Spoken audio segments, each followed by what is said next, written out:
Welcome to Talking Sports Week 7 4-pack. I'm Bobby Skinner. Talking sports. Should I redo? Should we restart? Nah, screw it. Talking football. Talking football. Week 7 4-pack, going through 4 topics. I'm Bobby here with Justin.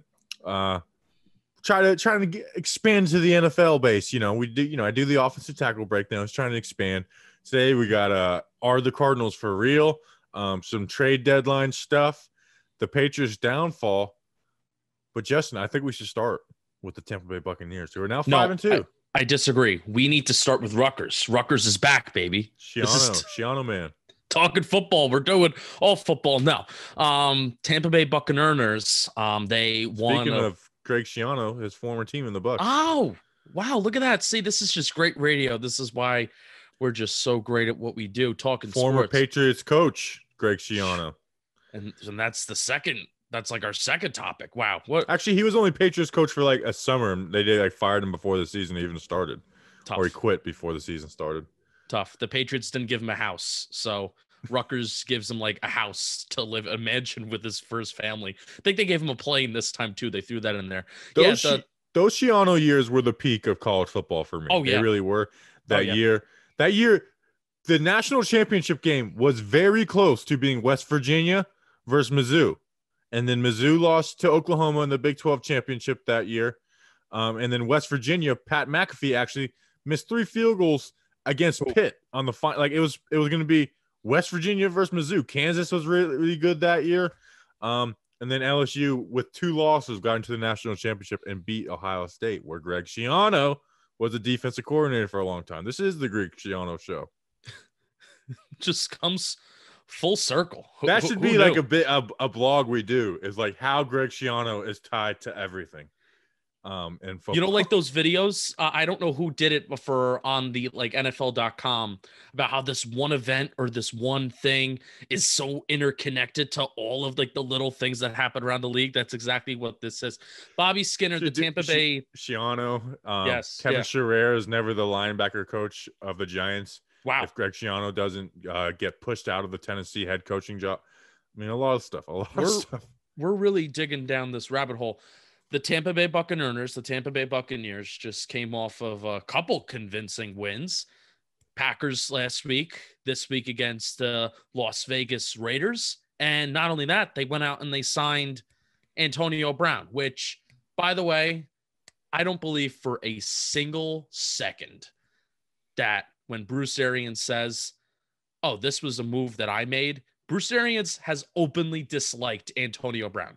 Yeah. This is a Tom Brady move. Now, different sports. LeBron James isn't exactly the best general manager, but you're going to listen. If you're an owner, if you're a GM, you're going to listen to LeBron James and what he wants. Tom Brady, this is arguably one of the first times that he's ever had really the opportunity to bring on his guys. Gronk looks like it's working out. Didn't really have a good start. But this is definitely more of a big risk. Yeah, and honestly, I mean, they're 5-2. Everyone's seen how they've been rolling the past couple weeks against the Packers and the Raiders, who I think me and you both think the Raiders are a good team, not a not a team that's going to be contending, but a good team. And Brady looks good, man. He's like, look at those stats for the team. Just look at basic stats and how well the ball has been spread around. I mean, Scotty Miller is their leader in yards. And he may not be in the rotation going forward. That's what's crazy about the Antonio Brown thing. Yeah. I'm for it because I really do think, like, because as Giants fans, we've talked about culture and stuff, but I do believe of having like a go for it, bring in everybody in here. Like the way the Bengals did stuff where they brought in like, hey, if you've got a criminal record, we'll sign you. Like we will be the team that takes a chance on you. I actually like that. I like that. It's like, all right, we're buying in. This is who we are. And we work together and have one mindset. If the Bucs, and we'll talk about it with the trade deadline stuff. If they're going for it, they are going for it, and they're doing everything they can. And if Antonio Brown ends up not working out, they can cut him with no penalty. Like it's the minimum deal. You can cut him at any time. So if it doesn't work out, he'll be done. So I can't wait to see. Now, luckily, it'll be after this Monday night, Giants Bucs, but Saints versus Bucs with Antonio Brown, Mike Evans, Gronk. It's going to be must-watch. Like, the Buccaneers are must-watch TV. The Tampa Bay Bucs are must-watch TV. It's crazy. And the reason why Scotty Miller is one of the leading receivers on the team, it's because Godwin and Evans have been kind of struggling with injuries throughout the start of this season. So in a way, this is why it's almost a good move. It's not just one of those moves of the rich getting richer, but it's a good move because if you are going all in to bring in a guy like Antonio Brown, he's healthy, he hasn't played in a couple of years, and he's coming off of the suspension and whatnot. But honestly, the most impressive part about the Bucs, I mentioned last week on our 4-pack show that there are a couple teams in the National Football League that are playing defense at like a historically really great rate. And the Bucs are one of them. Bobby, I honestly think they have the best linebackers in the National Football League, the 2 edge rushers / outside linebackers, but definitely 2 interior linebackers. I think as a core 4, they have the best. That's Devon White and Levante David on the inside. Jason Pierre-Paul, which, hey, it's a name you haven't heard in a while, but he's having a hell of a year with his 7.5 fingers. And Shaq Barrett, we know the damage that he can do as well. That defense is playing at like a historically good level right now. And that's not even what we talk about with this team. And Devon White is a monster. Yeah. And there's some people who are like, oh, I don't know about drafting an inside linebacker at, I think 5th.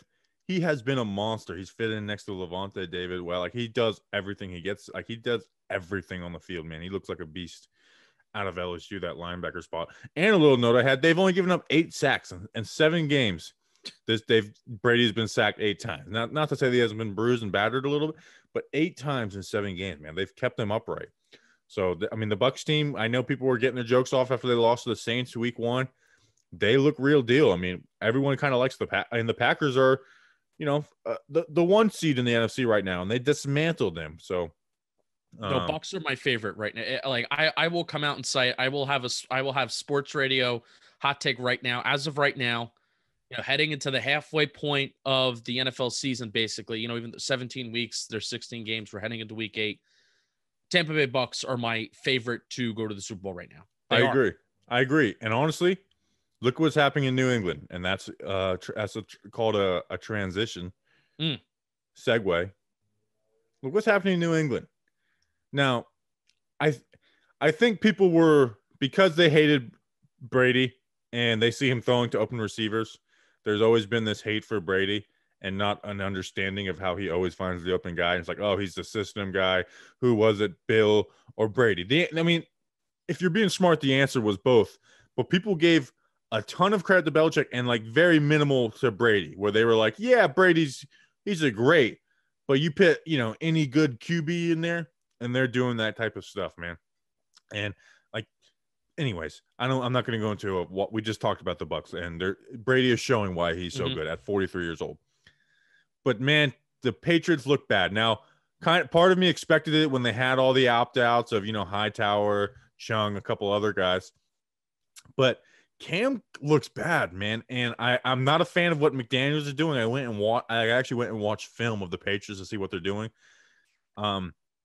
It's 3-man routes, like max protection type stuff, and they just don't have the horses. They don't have the horses at receiver. And I don't think McDaniels is like compensating for that. And they did that heavy, Cam Newton read option stuff to start. And I think they realized that you can't do that all year. You can't beat this old like he's an old quarterback into the ground like that. And now Cam is just totally missing guys. He's making some he missed some dudes and he's made some bad decisions, but on the other plays, there's really not plays there to be made. But I will say Cam hasn't looked good. And Justin, me and you, we went and looked at all the Dave Gettleman Carolina drafts in preparation for the NFL draft. And every time we look at a wide receiver, we're like, man, his catch rate is kind of low. And then we, go and look at it. It's like, that's everyone in Carolina. Cam Newton is not an accurate quarterback. No. So it's just, they're 2-4 and they've looked bad. They're only averaging 19 points per game. And I think we got fooled by this. I'm sorry, I'm rambling right now. We got fooled by that Seahawks game, which we'll talk about in a second. Yeah. But the Seahawks defense, because the Seahawks are so good, teams playing them tight and high scoring is fooling people. We'll get to the Cardinals, but that defense is so bad that you're seeing like, oh, Russell Wilson MVP, this team playing balls to the walls with them, and end of a game on Sunday night, and it's fooling us. Yeah. Yeah, I mean, regardless, even if the Seahawks defense and even if that game kind of fooled us a little bit, still seeing what Cam is doing, especially the last 2 weeks and since he came back from the Corolla, um, it looks like an entirely different football team, looks like an entirely different quarterback. Bobby, you kind of said it, but there has not been an NFL team that has been hit harder by opt-outs and COVID like the Pats. And who's to say I'm not gonna go here and I'm not gonna dig this grave, but he had COVID. Cam Newton had COVID. And who's to say that either physically, mentally, he's not fully recovered from that yet? It throws people off. That's all I'll say about that. I'll move on. Bobby, in terms of this schematic part of things, could McDaniels be simplifying things for Cam Newton? I don't know.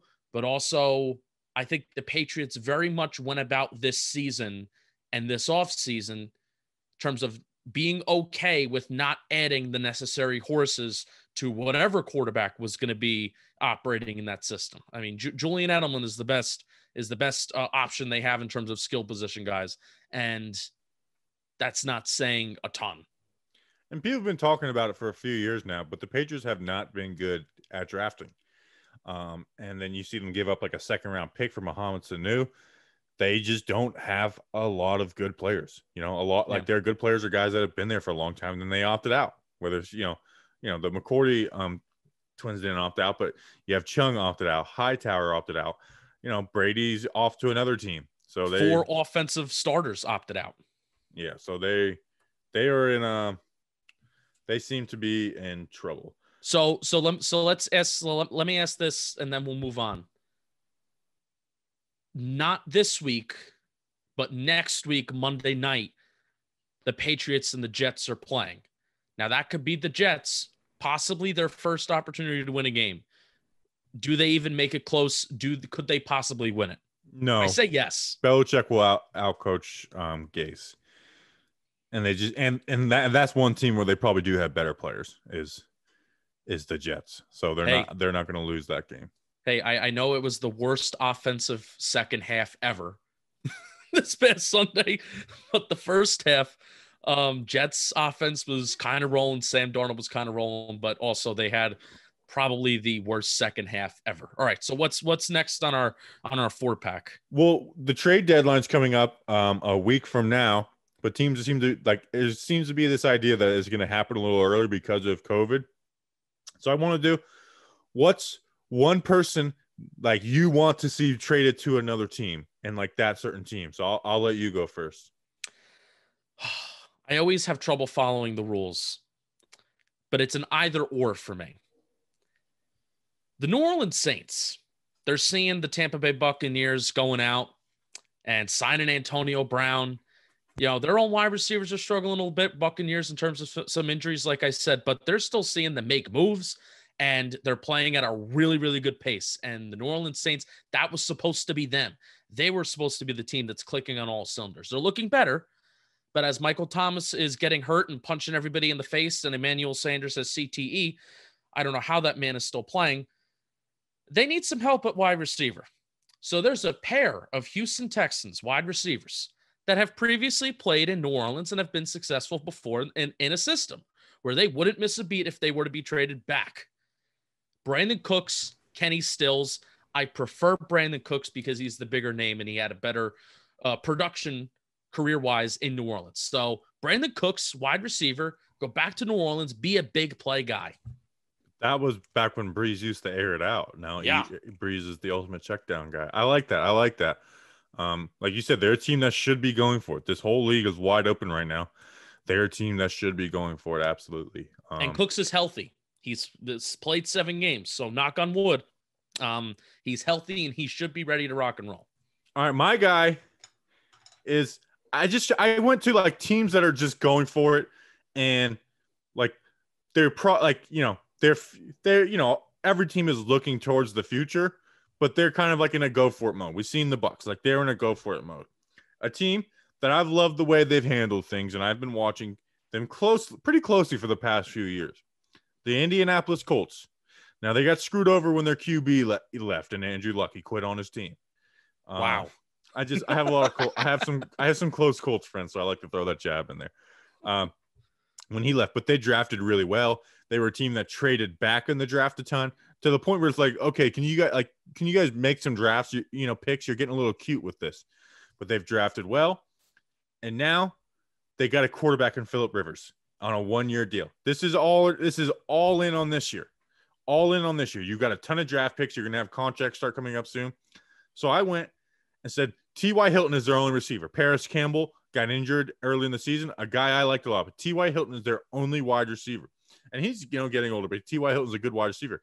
Their next best wide receiver is Zach Pascal. I think Nehai Himes is their second leading receiver.